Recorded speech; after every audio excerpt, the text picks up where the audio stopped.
Antes de entrar a comentar parte por parte del descubrimiento de Harry, conviene que para una mejor comprensión de su sentido, nos acerquemos un poco a sus orígenes.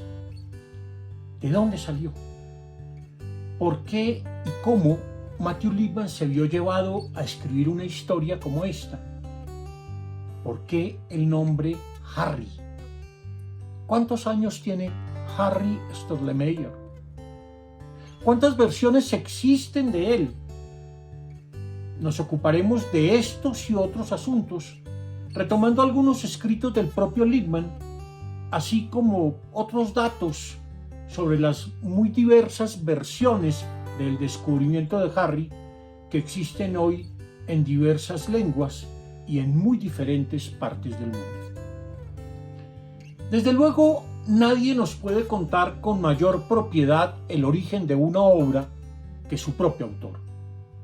Y dado que contamos con un relato suyo al respecto, nada mejor para empezar que remitirnos a él.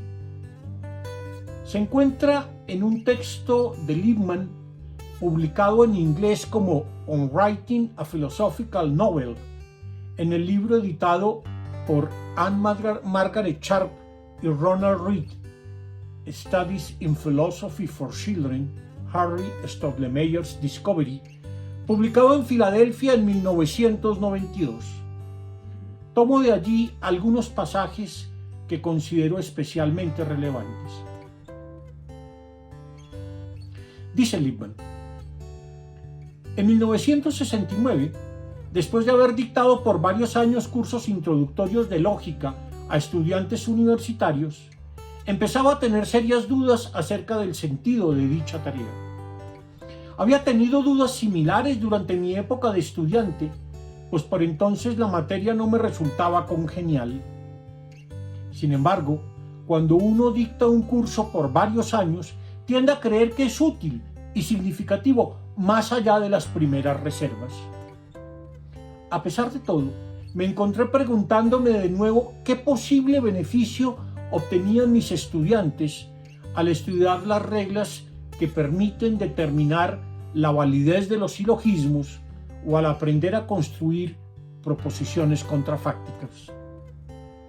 ¿Realmente razonaban mejor como resultado de estudiar lógica? ¿O tal vez sus hábitos lingüísticos y psicológicos estaban ya suficientemente formados de tal manera que cualquier tipo de práctica o instrucción en el razonamiento llegaba demasiado tarde? Por aquella época era profesor de filosofía de la Universidad de Columbia. Sin duda, las revueltas estudiantiles de 1968 influyeron en mi preocupación con respecto a lo que estaba haciendo. Al ver los torpes esfuerzos de la universidad por cuestionarse a sí misma, no pude evitar concluir que los problemas de Columbia no podrían resolverse dentro de la estructura de la institución. Tanto profesores como estudiantes habíamos salido de la misma matriz de la escuela primaria y secundaria, y si nos educaron mal en esos primeros años, probablemente llegamos a compartir las mismas ideas erróneas que nos llevaron a estropear nuestra educación posterior, chocándonos unos contra otros. Por esa misma época, tuve ocasión de observar los esfuerzos de un joven profesor por ayudar a leer a niños neurológicamente discapacitados. Los más pequeños parecían capaces de leer las palabras, pero no lograban extraer el sentido del pasaje que leían. Les sugerí hacer con ellos ciertos ejercicios para extraer inferencias lógicas de lo leído, y este joven profesor me informó que tal práctica había funcionado. Esto confirmó mi pálpito de que a los niños les puede resultar provechosa la enseñanza de reglas de razonamiento, siempre y cuando esto se haga en una fase temprana de su desarrollo. Pero ¿era posible ayudar a los niños a pensar de una forma mejor, más significativa? No tenía dudas de que piensan con la misma naturalidad con la que hablan o respiran. Pero ¿cómo lograr que pensaran bien? Alguien me sugirió que escribiera un cuento para niños. Pero, ¿qué tipo de cuento? Desde luego no uno de esos en que unos adultos sabiondos explican benévolamente a un niño ignorante las diferencias entre pensar bien y pensar mal. Nada tan condescendiente. Debería ser, más bien, algo en lo cual los jóvenes lectores pudieran descubrir las cosas por sí mismos y con poca ayuda de los adultos. Los niños de la historia deberían constituir, de alguna manera, una pequeña comunidad de investigación en la que cada cual participara en alguna medida de una búsqueda cooperativa y del descubrimiento de modos de pensar más efectivos. Mi idea era que el grupito de muchachos de la historia sirviera de modelo con el cual los muchachos reales de un salón de clase pudieran identificarse. Una imagen semejante de niños viviendo juntos de manera inteligente y respetándose mutuamente podría darles la esperanza de que semejante ideal era factible, como habían hecho los diálogos de Platón con los adultos. Recuerdo ahora cuando deliberaba sobre un asunto preliminar, el de poner un nombre a los personajes. Se me ocurrió la idea de jugar con el nombre del fundador de la lógica. ¿Qué tal Harry Startle? Demasiado oscuro y rebuscado. Me decidí por Harry Stottlemeyer.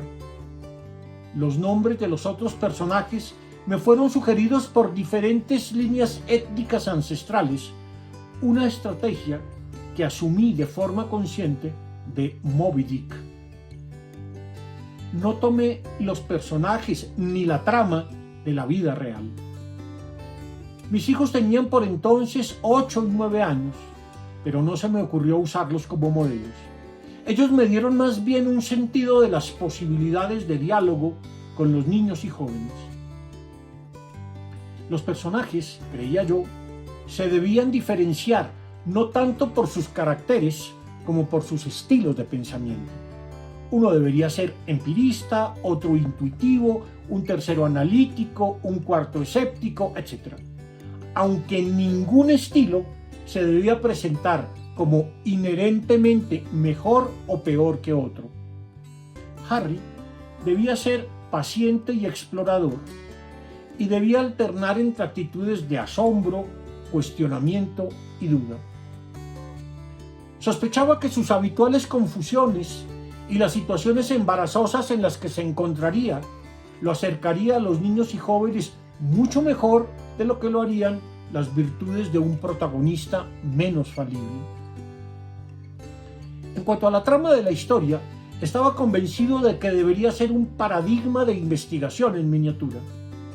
Los niños descubrirían una regla lógica, la de inversión de proposiciones, y la probarían en una cantidad de oraciones diferentes, y debía funcionar. Pero alguien encontraría un contraejemplo, y aparecería la consternación y la desesperanza. Luego se darían cuenta, sin embargo, de que el principio podría ser extendido hasta abarcar el contraejemplo. Y una vez más aparecería la prueba. Y cuando se la revisara, la regla aparecería como válida.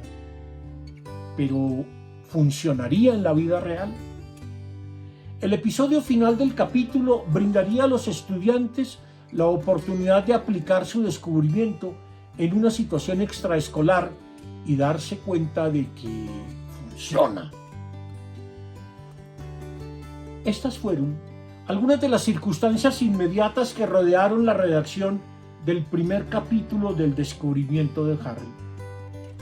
Pero en ese momento llegué a la conclusión de que lo que se necesitaba no era un episodio, sino una novela. Para que fuera persuasivo el descubrimiento de los personajes debía ser ampliado y reforzado, y los principios del razonamiento descubiertos por ellos deberían aparecer como relevantes para los aspectos más fundamentales y problemáticos de sus vidas. ¿Por qué entonces no tomar las ideas de la tradición filosófica e insertarlas en la novela de modo tal que los muchachos de la historia pudieran ir más allá del asombro y reflexionar y discutir de manera significativa los aspectos metafísicos, epistemológicos, estéticos y éticos de su experiencia. Finalmente terminé el libro, a pesar de mi virtualmente total falta de familiaridad con las técnicas de la escritura ficcional y los principios de la educación. Hasta aquí Lippmann. Pero Lippmann tiene algo más que decirnos sobre otros asuntos. Por ejemplo, sobre el nombre y la edad de Harry Stottlemyre. Está claro que se trata de un nombre que busca mantener una doble referencia. Por una parte, al fundador de la lógica, a Aristóteles. Harry Stottlemyre es un juego de palabras que equivale más o menos a Aristóteles en inglés, Harry Stottlemyre. Por la otra, a un joven cualquiera de los Estados Unidos.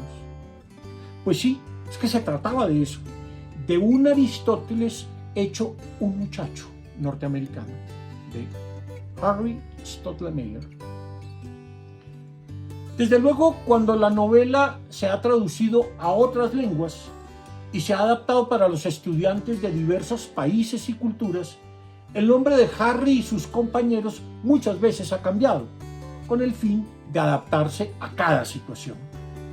Así, en las distintas versiones que conozco de la novela en español, una española, dos mexicanas, una argentina y la que yo he hecho para Colombia, los nombres del personaje varían desde Filoepisteme o Aristeo Telles en las versiones mexicanas hasta Aristóteles en la traducción argentina. Yo he preferido, en este caso particular, conservar el nombre original, Harry Stottlemyre, pues me resulta menos forzado que las diversas adaptaciones que me fueron sugeridas. Pero, ¿qué edad tiene este Harry Stottlemyre? Lippmann tiene una respuesta para esto. ¿Cuántos años tengo? Los mismos que tú, fue la respuesta que dio Pixie, otro de sus personajes, cuando se hizo la pregunta. Me encanta esta respuesta, que también aplica a nuestro caso. Harry tiene la edad de su lector. Si lo lee un niño de 10 años, Harry tiene 10 años. Si lo lee un joven de 20, entonces Harry tiene 20 años. Harry tiene la misma edad que tú, o que yo, o que cualquiera que se fascine con él intentando pensar sobre el pensamiento. Sin embargo, y a pesar de esta respuesta de Lippmann que me encanta, debo decir que cuando nos imaginamos a Harry, tendemos a representárnoslo como un muchacho de unos 12 años aproximadamente. No es una edad arbitraria, es aquella edad promedio en que se empieza a dar el tránsito intelectual de la vida infantil a la vida adulta. Por cierto, esto fue lo que nos enseñó Jean Piaget cuando indicó que hacia esa edad empezaban a desarrollarse en nosotros las operaciones formales. Y seguramente así también lo pensó Lippmann, pues por esa época en que se redactó el descubrimiento de Harry, en 1969, todos estábamos convencidos de que lo que había descubierto Piaget era cierto. Y yo sigo creyendo que de algún modo lo es. Alrededor de los 12 años, a veces un poco más, a veces un poco menos, dependiendo todo del contexto en que crezcamos, experimentamos un auténtico salto cognitivo, pues dejamos de pensar en términos demasiado concretos y empezamos a habituarnos a pensar en términos más abstractos y universales, en términos estrictamente conceptuales. Tal vez este sea el momento más adecuado para pensar en el pensamiento y para descubrir las reglas que nos permiten razonar de forma clara, ordenada y correcta. Pero el descubrimiento de Harry hace parte de un programa más amplio, que Lippmann definió como un programa de investigación filosófica, pues así llamó al manual para el profesor, que sirve de apoyo a la lectura de la novela y que elaboró con ayuda de dos colegas suyos, Anne Margaret Sharp y Frederick Oskanian. En este manual Investigación Filosófica se nos ofrecen muchos elementos para el trabajo con el descubrimiento de Harry en el aula de clase. Allí se comenta cada pasaje de la novela, se sugieren planes de discusión que ayudan a los muchachos que trabajan con la historia a profundizar en sus ideas principales, y se ofrece un sinnúmero de ejercicios de razonamiento cuya realización ha de ayudar a desarrollar las habilidades de razonamiento que se busca cultivar con este y otros textos del programa Filosofía para Niños. Aparte de la novela misma y del manual Investigación Filosófica, recomiendo tener en cuenta dos textos más para la mejor comprensión de esta novela. De hecho, yo tengo en cuenta todos estos materiales en mi comentario. El primer texto que quiero recomendar es un artículo mío, se llama Apuntes para la comprensión del descubrimiento de Harry, de Matthew Lipman.